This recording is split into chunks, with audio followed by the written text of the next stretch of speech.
One of my friends recently left Islam, and this friend of mine, he's actually the one who got me practicing and on deen.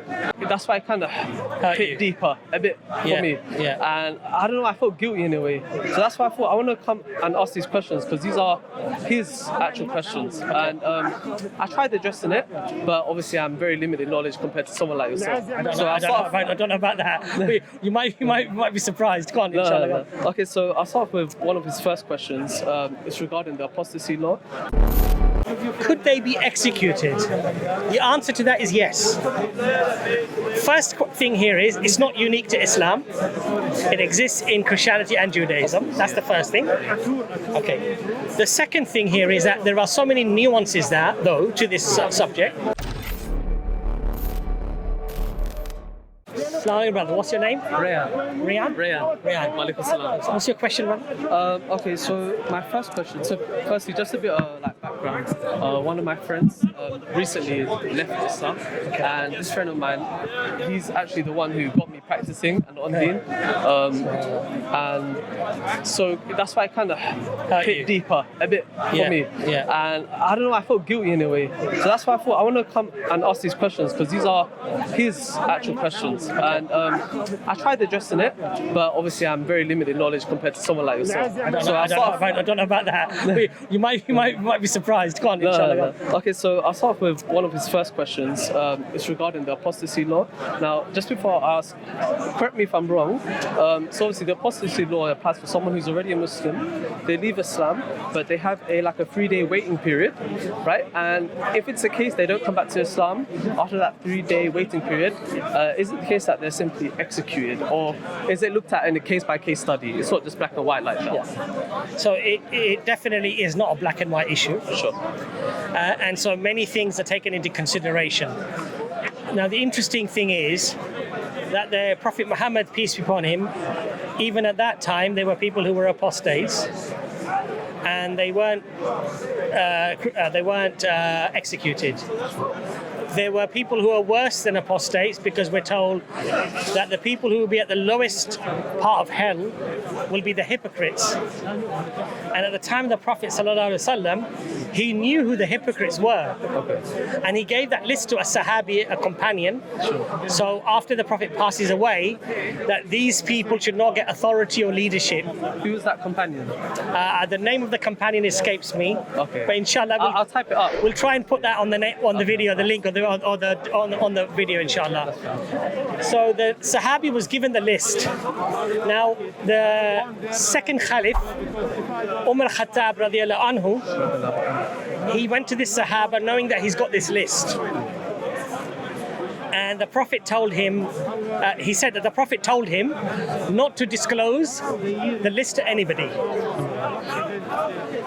So Umar Khattab radiallahu anhu said, okay, I don't want to know who is on the list, or for you to give me any names. I just want to know that I'm not on the list. Okay, I get it, yeah. He was concerned about himself. Sure. Now, what that shows us is that there are clearly nuances. Now, I don't want to sugarcoat the issue. Yeah. Can a person who rejects Islam publicly, after the 3-day waiting period, in a country where there is indeed Sharia law, there isn't one today, could they be executed? The answer to that is yes. First thing here is, it's not unique to Islam. It exists in Christianity and Judaism. That's the first thing. Okay. The second thing here is that there are so many nuances there, though, to this subject. And one of the nuances is that even if it may be seen as politically, globally, as something that might be seen as something that might take lots of people outside of Islam, it could be something that the person receives another judgment of something else, basically. Okay? Now, the point here is this, though.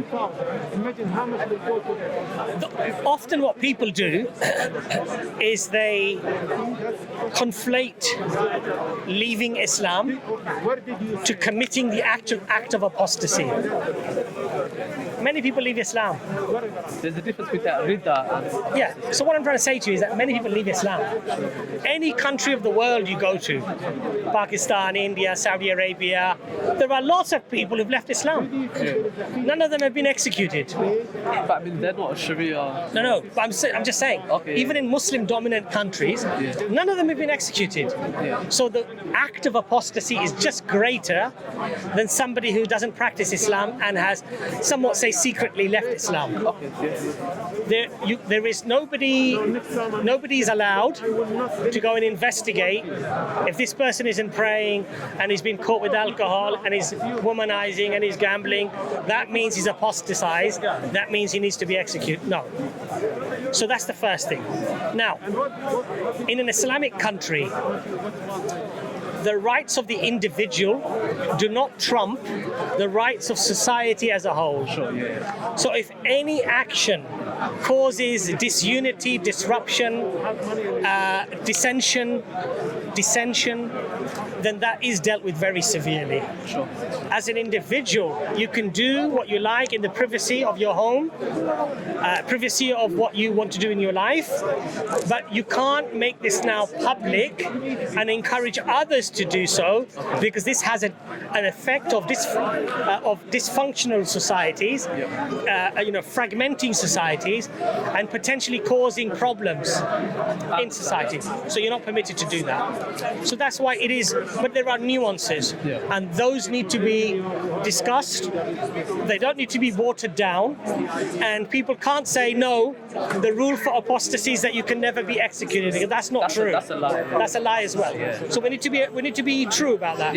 The reality, however, just very quickly to close on, in the Ottoman Empire for 500 years, you find a handful of punishments that were severe in terms of hand chopping off or somebody being executed. A handful in 500 years.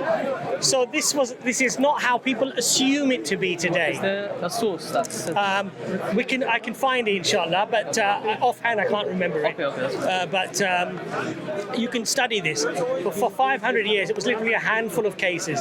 So it's quite clear that this is not something carte blanche. He's not a Muslim. No, it's not like that. Okay.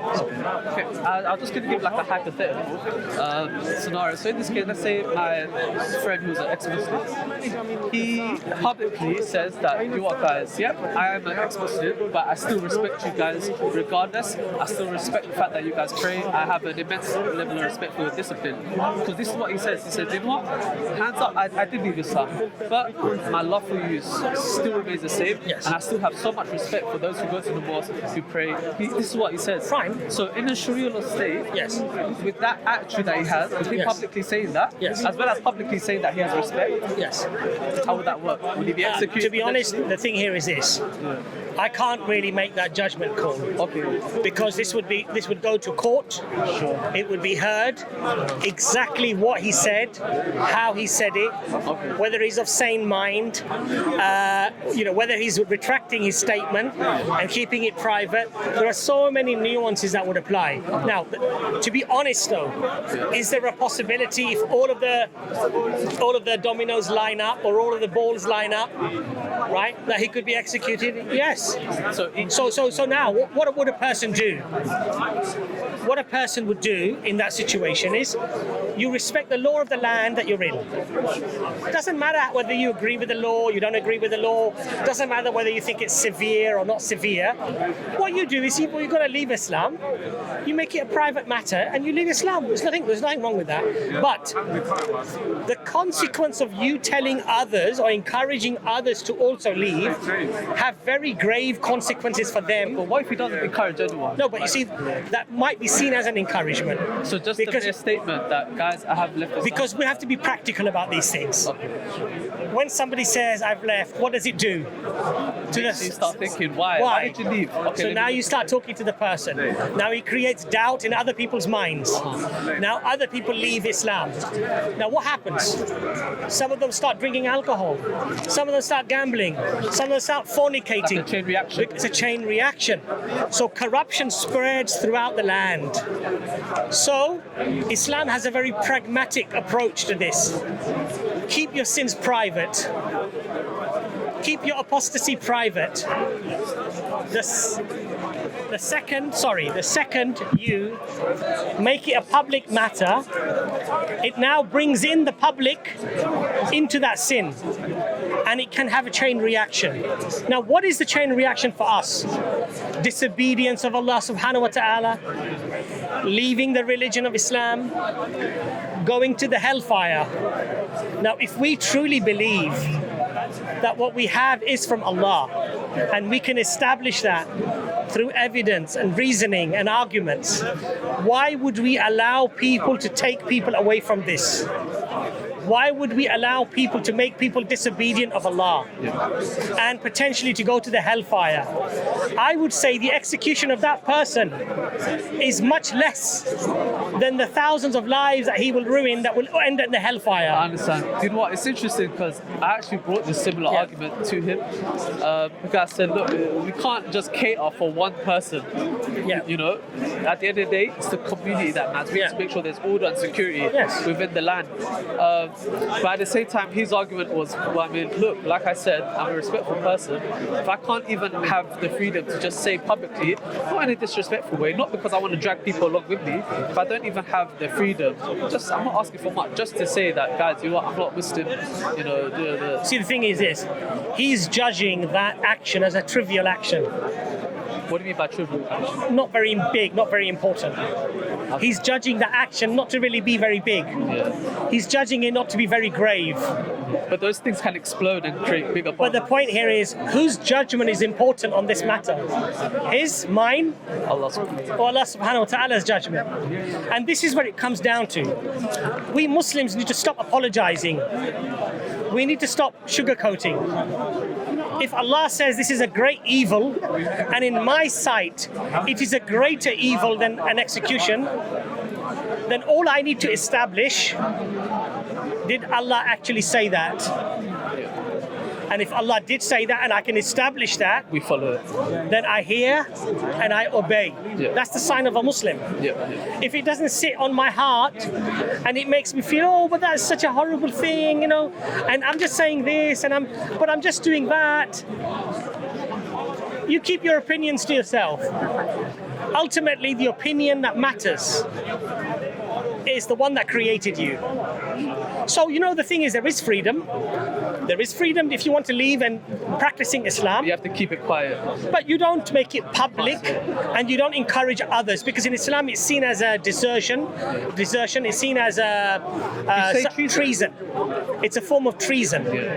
And in fact, at the time of the Prophet Muhammad, peace be on him, it actually meant that those very same people would now stand up as opponents and fight you. So there were real grave consequences of allowing this thing to go public.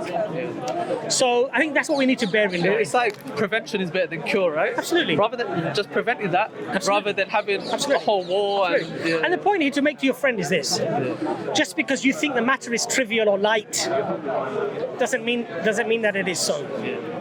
That's the important thing. So the important thing is not to judge that, whether it's true or untrue, on the basis of the ruling, but judge it in relation to, is the Quran from Allah? Does God exist? Can I establish that reasonably? Concentrate on that first, because then whatever it says to you to do has to be true. Your own opinion can be wrong, and often is wrong. I think it's true. Alhamdulillah, we had a really lovely discussion with Brother Rehan, who explained that one of his friends who actually brought him back into Islam ended up leaving Islam, and he had certain questions, and we tried to sort of answer those to the best of our ability. I think the one thing that's very, very important, my brothers and my sisters, is that if you do have doubts, there are, mashallah, people that you can go to. This is not about brainwashing, this is not about bashing you or convincing you about Islam, but using intellectual discussion and argument with evidences from Islam that actually those things are very misunderstood, and so don't take arguments on face value. Some things that people may say to you may shock you, but they'll shock you because you don't understand the context or the Islamic rulings pertaining to particular issues or incidents. So inshallah, don't be shaken. That's what I'm going to say to you. Just use that as a way of learning about Islam and finding out what does Islam actually say about these things. Now, even when EFDawah, we started coming to the park, people asked me questions that I was a bit shaken by because I never heard those arguments before. But one thing that I knew, alhamdulillah, Islam is on haqq. Islam is the truth. And though I was a bit concerned when I heard a particular argument, I knew that inshallah there would be an answer to that particular critique. And alhamdulillah, till today, we've been coming here for nearly 10 years. There's not been one question that has not been addressed to my intellectual satisfaction, alhamdulillah, in terms of rebutting such claims. So my brothers and sisters, inshallah, there's a link above where we're going to do a stream called Doubt Busters, and inshallah ta'ala you can find those videos here. So do subscribe to the channel and do follow those links, and inshallah if you enjoyed this video you might hopefully enjoy those as well. Assalamu alaikum.